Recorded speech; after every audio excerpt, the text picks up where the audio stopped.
If the cunt is bleeding before the fight starts, should she be disqualified?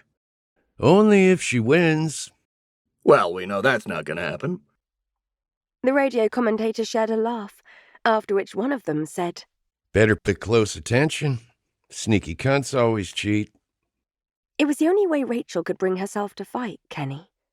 When the arena boomed with the sound of his name, a river of guilt filled her heart. With the American flag glistening in the arch over her head, she'd placed one foot in front of the other, like a robot on autopilot, until fans of the Confederacy started to shout, Kill the bitch! Kill the bitch! That, she reminded herself. is what I'm about to fight. As if reading her mind, another chant rose in response. Resist! Resist! Resist! Rachel balled her hands into fists and raised her arms in the air, and her side of the arena erupted with the cheers of thousands. These were her people, Rachel's people, supporters of the American team. Listening to the idiot commentators broadcasting from the Confederate side, it occurred to Rachel why she and Kenny were finally being made to fight after 2 years. America's fan base had started to dwindle. They needed a win, and who better to beat the Confederacy's top gladiator than Rachel Kashkarian, swimsuit model, A-list celebrity, social justice warrior, and Kenny's ex-wife. Even with the glare of fame, they'd managed to keep that last thing secret. Rachel lowered her arms, reflecting on all the things that had happened in 2 years. She and Kenny were a stable, if not totally happy, couple, when Smiling Jack approached Decem with an offer they couldn't resist. Each one of you will get a percentage of the profits we bring in after each fight. Smiling Jack had said, which caused the entire team to turn their attention to the CEO of the company that manufactured their armor. The Pentagon has green-lighted the project. Bryce Samuels was head of human robotics, but being that they manufactured weapons, their tech was strictly regulated. We're the only people physically capable of wearing the suits. Rachel had pointed out. So this Coliseum can't exist without us. That's why Smiling Jack put in. we're willing to pay you handsomely. To this day, Rachel has no idea how Jack pulled it off. Very few countries were allowed to buy these weapons, and here Jack was, using that tech to make a fortune on TV. That meeting had been in Dubai, but she suspected the Saudis had something to do with it. Whatever the case, the money was excellent. Rachel and Kenny hadn't realized they were required to join opposite teams until after it was explained that all the white males in Decem had to join the Confederate side. I doubt we'll ever face each other. Kenny had said. I'll beat your ass if we do. That had been a joke, but Rachel had totally underestimated the madness that would be Coliseum. All the touring seemed like a burden at first, until Rachel finally owned up to the reality that she wasn't doing it for the show. She was doing it for herself. She loved the attention, loved the adulation, loved the ideals connected to the American brand. Equality, freedom, universal prosperity. Americans were protectors. Confederates were bullies. That dynamic produced trends in the kinds of men and women who supported each team. The guys that came out to support Rachel were nice but boring. The women, on the other hand. Rachel had always enjoyed the occasional dalliance. Sleeping with other women made it easy to feel as if she really wasn't cheating. Kenny probably suspected before Coliseum that some of her female friends were friends with benefits, but it happened so infrequently back then that he could never be sure. Once Rachel was a celebrity, something she used to do once or twice a year became a weekly activity.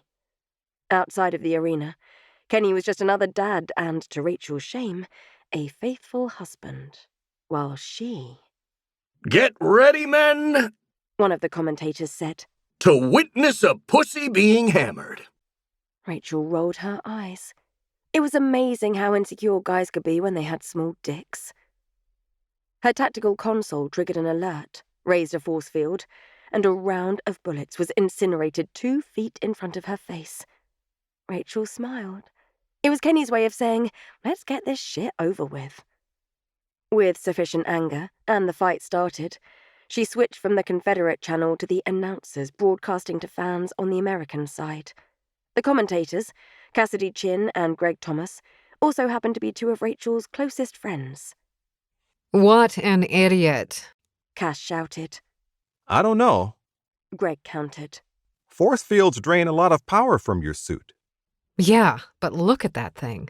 Cass insisted. It's not only an incredible weapon, it's a friggin' work of art. While the Confederacy went for bulk and strength, Americans favored style and innovation.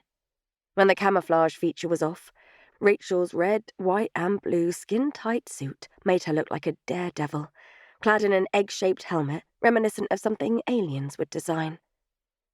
Tactical pinged another alert, and Rachel's vision zoomed to the missile being loaded into the launcher on Kenny's shoulder. She clenched her fists, bent her arms into L's, and the intercept rocket shot from the cannons mounted on her sleeves. Both sides of the arena cheered, as Kenny's missile managed to dodge the first, but was taken out by the second. Engaging her jetpack, Rachel shot into the air, rose over the explosion, and flew toward the other end of the arena. You go, girl! Cass yelled. Kenny's Achilles heel was the helmet. Separate that from the suit, and the exoskeleton was essentially a prison. Rachel cut the jets and fell into a nosedive toward the ground, tumbling 12 feet away from Kenny. Reaching into a pouch, she tossed 6 smart grenades at his bulky armor. About the size of tennis balls, the silver grenades became yellow when they struck the force field. That gave way to red, which quickly became bright orange. Power hogs! Greg yelled. Kenny shut the force field, ostensibly realizing what was happening. Through her console, Rachel confirmed the grenades had drained 5% of his suit. She dove to the ground and covered her head as the 6 primed weapons turned their stolen energy against her opponent. Kenny staggered from the blast, but didn't fall. Rachel leapt to her feet, unhooked her whip, and sprinted toward him. Lashing out, she aimed for his head, but Kenny managed to block the whip with his arm. She tried to draw it back, but he must have realized the damn thing was metal. Using a magnetizer, Kenny yanked, pulling Rachel face down to the ground. Fuck! Cass yelled. She had the right idea, though. Greg encouraged. Her only real chance against the hammer is to dislodge that helmet. Without the suit, Kenny was 6 feet tall, but almost 7 when he had it on. As he sprinted forward like a charging rhinoceros, each leg struck the ground with a massive boom. Knowing she didn't have time to get up, Rachel engaged the jets and slid forward just before Kenny's right heel struck her back. With the grace of a gymnast, Rachel rolled into a ball, leaped to her feet, then twirled into the air. Sticking the landing, she was now face to face with Kenny. Her console went berserk when his rocket launcher and machine gun fired simultaneously. Wrapping the force field around herself like a tube, Rachel used the jet to shoot forward, only to turn it off once she was through the storm of ammunition and had arched over his head. Tapping the back of his helmet, she dove toward the ground, landed on 2 feet, turned, and released another pair of grenades. Kenny rolled, then hopped into a crouch. The force field was triggered automatically, but this time he was quick to turn it off. Figuring he would, Rachel barreled toward him, holding a rope with both hands by the time the grenades detonated with a pop. Propelled by the jets, Rachel rose in an arc toward Kenny's neck. The rope was 2 feet away from his head when Kenny reached up and grabbed it. In contrast to the unfortunate design of Kenny's suit, Rachel's helmet didn't leave her face exposed.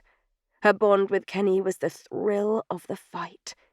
The other soldiers in Decem knew that, and wouldn't have to see her face in addition to Kenny's to know they were both grinning like fiends. Her entire body throbbed with adrenaline as she lifted her legs and kicked her ex-husband between his eyes. She then used Kenny's hold on the rope to twist her body in the air. Dazed from the kick, Kenny let go of the rope by the time Rachel's legs were flipping over his head.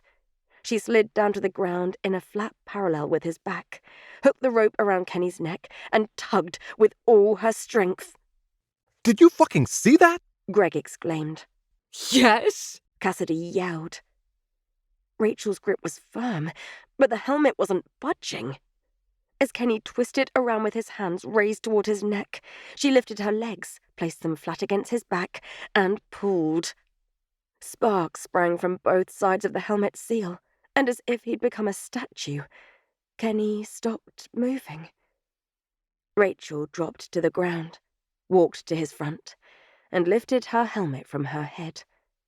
Auburn hair flowed down her back like a river. Rachel stared at the smirk on Kenny's face before leaping into the air and knocking him to the ground with the flat of her boot. The American side of the arena erupted into the steady chant of, Resist! Resist! Resist!